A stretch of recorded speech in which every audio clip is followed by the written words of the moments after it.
Hello, my name is Annie Montgomery, and I am the Director of Education for Lifetime Arts. And I am so pleased to have this opportunity to talk about the Creative Aging Lifelong Learning Program model in detail with you.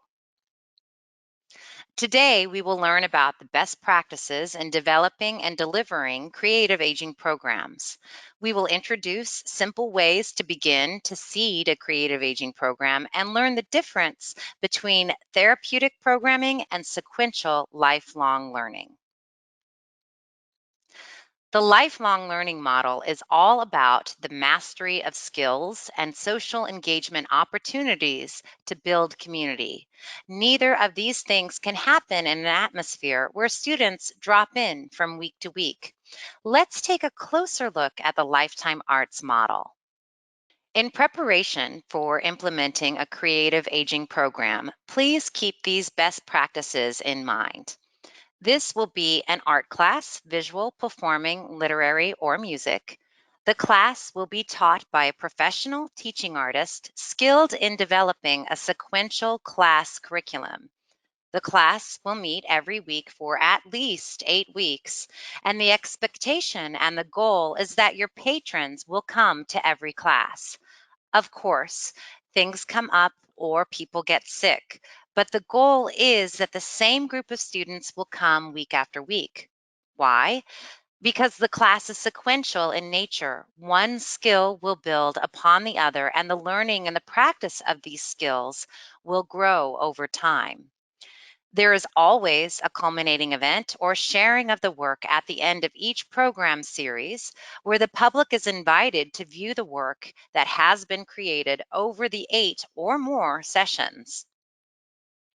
There should be at least 10 people in the class. The class size is dependent on the art form and what is appropriate for the space you are working on.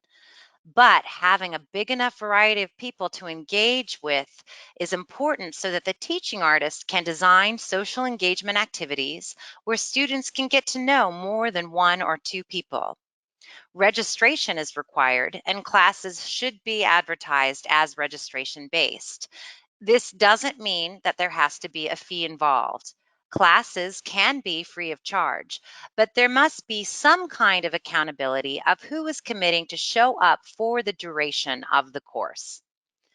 These classes are based on high quality arts education principles where skills are built over time and learning is processed throughout the whole program. Therefore, we discourage a potpourri approach to the design of the classes where different art forms are explored every week. Rather, the focus of the 8+ weeks is on one or two related art forms so that the learning and the practice of these skills become deeply embedded into the learner.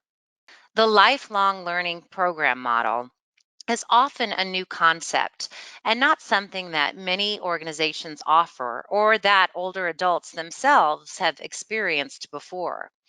Traditionally, senior programming is more of a drop in kind of program where people can come or not come at any point during the arts and craft activity or work on whatever project is being introduced that day.